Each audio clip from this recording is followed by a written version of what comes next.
Usa sa mga nindot nga pagtulunan nga ato karong makutlo sa Ebanghelyo, bisan gani sa unang pagbasa o sa atong kaning Salmo Responsorio, kaning pagka-importante sa gamay nga butang dinhis kalibutan.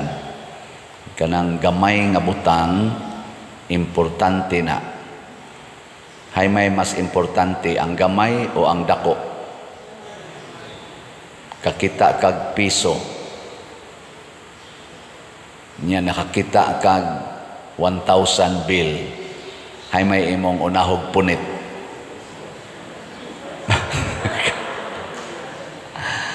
Kana bitang mag-blessing og balay na unay kanang sa buwag ba? Kana ana-ana sa kanang mga sinsiyo. Ang pasiplatan hain tong 20 kanang sinsiyo bitang tag 20 tag 10 mautoy ko anon mautoy dumugan pero ang mahibilin gyud kanang tag 25 tabos ana mo na say mahibilin wa gid ta kakuha papilion ka be tagaan ka og 100 pesos nga usa ka slot o tagaan ka 100 million pesos ay may imong dawaton ana 100 million, di ba? Ana man jud kano. Pero kung ang Ginoo mo'y pangutanon, si Kristo mo'y pangutanon, ingon siya, siguro ag dawat kadtong 100 pesos. Ang 100 pesos. Nga naman, kay kung maanad kag dawat og dako, maguol na ka, ini kadawat nimo og gamay. So mawagtang ang imong tinuod nga kalipay mo na ang gingharian sa langit sama kuno sa liso sa mostasa. Pasabot ang gingharian sa langit kalipay man na siya, kalipay nga way katapusan. Ang tinuod ay kalipay naa di ay sa atong paghatag og bili importansya sa gamay nga butang sa atong kinabuhi. Kay kung magsige na lang tagtanaw aning mga dagko nga mga butang, nya kana ra bang dagkong butang hinimo ra banas gagmay. Wa may butang nga dako nga dili hinimos gamay. Kining atong lawas kuno matud pas mga scientists, labi na mga medical people, made up of cells. Nya kanang cell microscopic element man di man nimo makita by our naked eyes. Pero mao kuno nay nagkompose atong lawas. Maobit atong pag COVID-19, pala mask yun. Abisa ka mo, napamay nagmask ninyo din he. Nga naman, nganong nagmask man ka, kay naatay mga virus nga dili makita, nga kung mahanggap na nimo, patyon ka ana. Pero dili patyon ang imong dakong lawas, ang mga cells in the body kuno. Kanang gitawag na tog immune system. Mao tanawa ha, importansya kay na. Mao na, unsa man say sunod natong tanawon, ang dako nga nasod hinimo sa individual citizen. Ana. Sa to pa, ang pingi pod ang imong relasyon sa matag tao. Higugmaa pod ang matag tao. Bikin sa maroy na higugma sa matag tao ang mga Marcos o ang mga Duterte. Kinsa may nahigugma gid ba kung atong tan-awon sa matag Pilipino, kana bang naghuna-huna nga ang matag Pilipino tagaan gyud og balyo ang mga Marcos o ang mga Duterte. Nya kanang naadihang na-align mao nay atong suportahan. Niining desisyon sa Supreme Court nga unconstitutional ang fourth impeachment, kanang impeachment karon nga naagi sugda na og process diha sa Senate. Unsa man ang desisyon na, nagbalyo ba na sa matag tao nga Pilipino or wa magbalyo? Naay mga tao nga nag-ingon, nagtaksil kuno ang Supreme Court sa taong bayan. Nga nasi nag-ingon, kining fourth impeachment nga dali og approve sa Congress niadtong February ba to, nga gipirmahan sa 215 nya napun-an na sa glain kuno nga 25 ba to ni apas atog pirma o 30 ba to ka lain na sang ni pirma niabot kuno nag 280 ang ni pirma ba to kanang naa na nag-ingon ana gani ni file og petition ngadto sa Supreme Court sila si Attorney Torion og mga kauban hasta sa gani si Vice President Sara Duterte nga mo'y gi-impeach ni file sa petition ngadto sa Supreme Court ug mao na ni ron nga ni action ang Supreme Court kadto sa silang grupuhan niingon sad nga nagtaksil sa ating konstitusyon o sa atong bayan ang maong impeachment complaint or article of impeachment. Nakaron unsaon man nato pag-determine nga gibalyo nato ang gamay. Unsaon man kinahanglan ibase nato sa sugo sa Ginoo. Wa gani maigo sa sugo sa Ginoo ang atong desisyon o ang atong mga pamaagi ato nang himuan og kadaot ang labing gamay. Muna si Moises purting laguta sa mga Israelita kay gadara ba to siya sa 10 commandments ngatong naaspapan gada naman to siya sus naghimo-himo man sila dito iyang Dios nya unsay gisulti ni Aaron niingon kuno ang kanang niingon ang mga tao hatagi mi himui mi Ginoo pwede din na himuon ang Ginoo pwede dili pwede oy pwede kay himuon maubitan ang niingon si Kristo nga dili mo makasimba sa duha ka Ginoo or agalon. Unsa may atong gihimong Ginoo? Diri sa atong unang pagbasa, bulawan ang ilang gihimo. Bulawan og plata. In short, gitawag ni og salapi or wealth or money. Mo nang ingos Kristo, you cannot serve two masters at the same time. You cannot serve both God and money. Kung ang atong mga decisions kinabuhi, mga igsoon, nag-agad lang sa atong gusto, tawhanong gusto, di gid nato maampingan ang gamay. Pero mag-agad tas Ginoo, maampingan gyud ang labing gamay. Pananglitan, tagaan tala mog example. Nganong naa may daghang mga processed food karon? Kanang processed ba?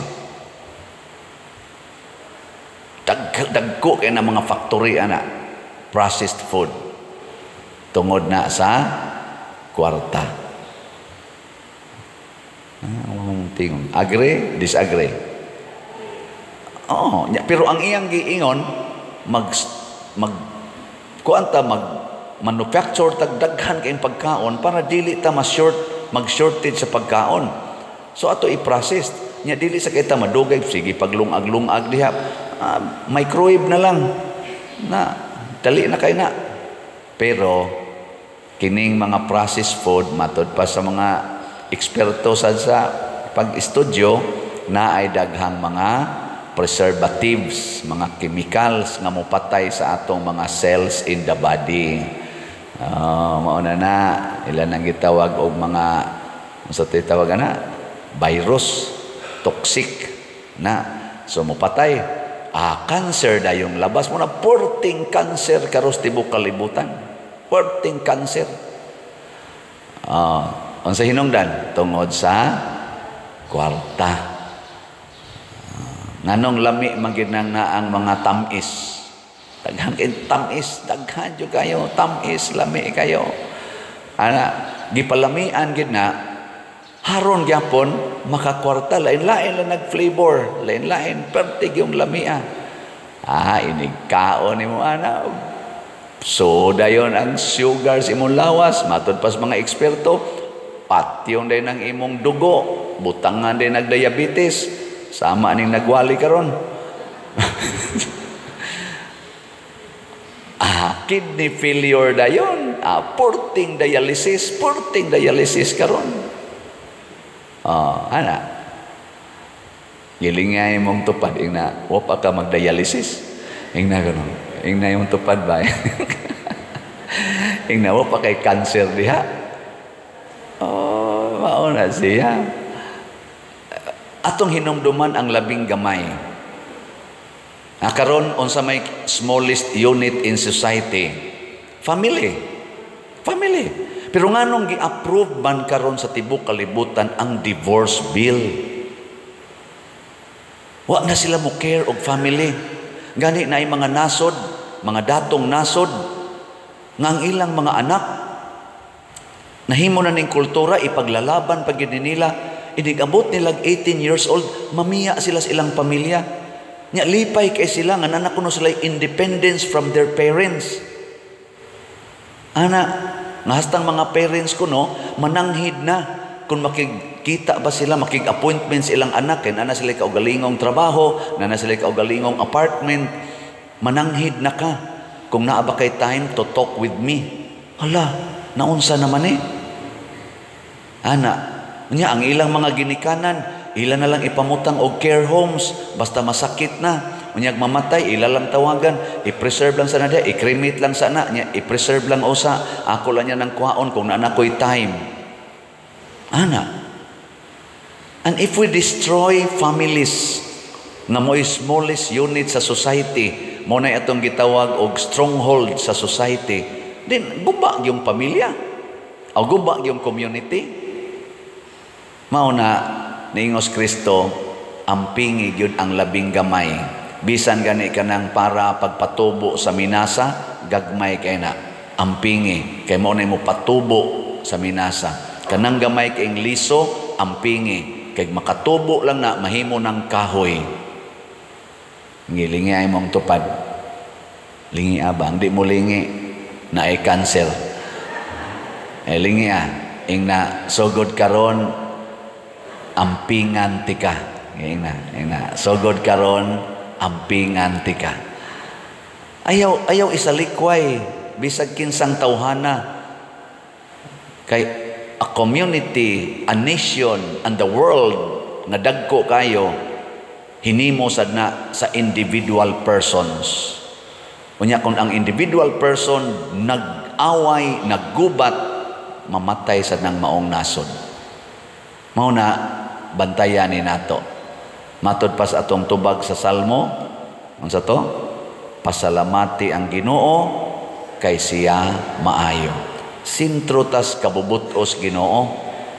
Sintro ta sa mga decisions nga naka-align sa balaod sa Ginoo. Mauta magunahon na ako, hay may importante, 70 million o 100 pesos. Hay may mas importante ana, 70 million o 100 pesos. Dili ko mo tan-aw sa 70 million kay way tao nga mohatag nako ana. Og mangayo kog 70 million, wa gi tao mohatag nako ana karon. Ana ba diha? Na? Wa oy. Pero daghan ang mohatag og 100 pesos. Nya kanang 100 pesos siging hinay-hinay palit na tog slot aning atong grace nga slot 100 pesos ra gid ni siging hinay-hinay palit mahimo gid ng 70 million or more. Ana no? Mo na importante. Ako nang ampingan ang inyong 100 pesos. Mo na ako na sad mong taga-ag report ang atong halin karon sa atong slot nga grace 17,977 na ka-slots, napay 682,023 ka-slots nga tag 100 pesos. So kamong akong mga viewers, kamong akong mga followers, makadungog mo aning ingon ko palit mog slot, naamoy 100 pesos karon ba karong adlaw ipalit dayon ing na this is for the church. Ako ng ampingan, unsaon man ninyo pagpadala para dili masaag sa laing kamot, magamit gid nato sa atong project. Tan-awan ning atong kuan kaning atong mga official information. Ay maning ato official information, atong mga bank accounts. So sundan ning atong bank accounts kaning Matanawan niya sa tong screen, bank accounts na nato. Niya, naasad tayo mga GCash accounts. Niya asad na dinhin atong ipakita. Mao na isunda. Ang akong GCash karon dili pa na magamit kay puno na. Kanilang ubang mga GCash. Niya, mahimo sad kwarta padala. Kaning mga ngan nga niya dinhi atong ipakita. Mao lang sanay padadi. Palawan, ana. Ayaw lang kong padadi through Western Union kay giblock na ko sa Western Union. Musabot rasad ko kay stricto man sila. Pero other kamo mga nas foreign countries, other way pwede ra gyud mo magpadala kanang mga kwarta padala diha. Pwede i-direct sa atong bank account, pwede sa akong i-claim. Unya labaw sa tanan kanisang atong YouTube channel kaning Patriciano Ubod. Kanang niya man ni Roy atong subscribers nga 258,000. Mao lang na isunda ninyo. Ang inyong ginagmayng pagsigig view, like, share, subscribe, makaspread na sa atong gospel ngadto sa daghang mga tao. And before we know it, daghan na ang mga transform na kinabuhi. Nya maka-income sa tana dinis atong parokya. Gani niadtong month of June nabahina na sa tas YouTube og 210,000 kapin pesos. Pakpakan na tong YouTube pag-usab. Salamat kaayo. Mobalhin ko ngadto sa Compostela, magbaon ko aning 70 million. Kaya ni dili. So ako mong pasidan-an mga taga Compostela, mahimo naman muna akong mga territorial parishioners.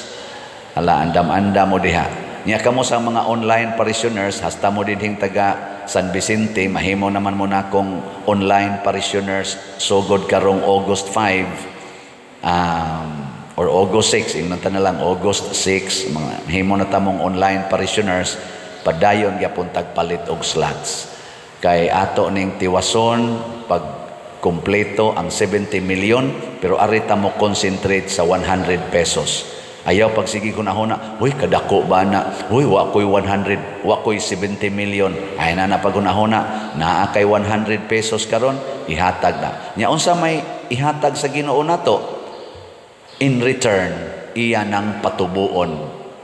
Ang liso sa mustasa, nagihatag sa magpupugas ngadto sa yuta, gihimo sa yuta nga dakong kahoy. Ang yuta, mga igsoon, mao kana ang Dios, mao kana ang simbahan. Kung atong ihatag diha ang atong gamay nga grasya aron itanom nato, i-invest nato, patubuon nas Ginoo. Iya na sa nanggisaad, I will return it to you 100 times or 100-fold. So di gidi ay ang Ginoo mo sana mo pabaya sa atong effort. Kung unsay atong gitanom, mao sanay patubuon. Matud pa ni San Pablo, ang nagtanom og daghan makaani og daghan. Ang nagtanom og jutay makaani og jutay. Ang dili gyud mo tanom